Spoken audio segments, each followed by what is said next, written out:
सबको प्रभु के मधुर और मीठे नाम में मेरा प्यार भरा सलाम। जय मसीह की।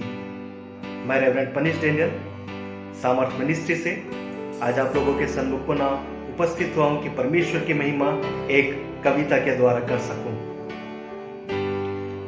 जिस प्रकार मत्ती रचित सुसमाचार उसके पहले अध्याय पद 22 से लेकर 25 में इस प्रकार से लिखा है। मत्ती उसका पहला अध्याय पद 22 से लेकर पद 25 में इस प्रकार से लिखा है। और यह सब इसलिए हुआ कि जो वचन प्रभु ने भविष्यवक्ता के द्वारा कहा था वह पूरा हो।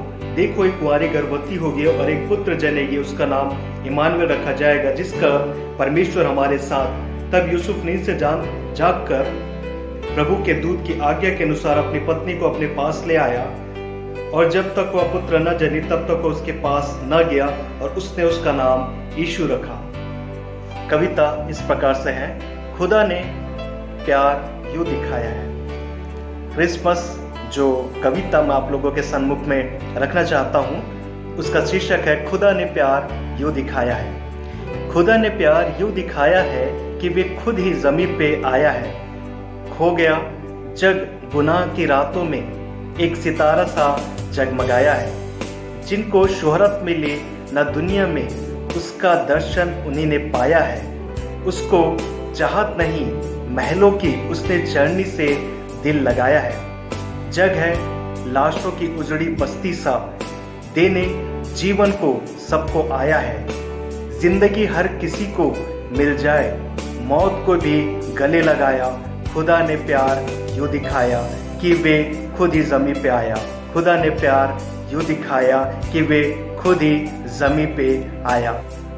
हाँ मेरे प्रियो, परमेश्वर ने जगत से ऐसा प्रेम रखा कि उसने अपना इकलौता पुत्र दे दिया।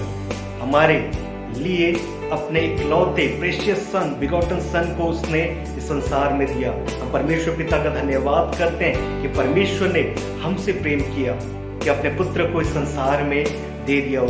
तो यही उद्धार का संदेश लेके हमें दूर तक जाना है और परमेश्वर की महिमा को हम करने पा सके। जिस प्रकार चरवाहे गडरिए गए परमेश्वर के दर्शन को करने के लिए, ज्योतिषी गए और परमेश्वर का दर्शन करके उन्होंने अपने पास जो कुछ उनके पास था उन्होंने उसे भेंट के रूप में अर्पित किया। तो हम भी इस क्रिसमस में अपने आप को परमेश्वर के हाथ में हम सौंपे।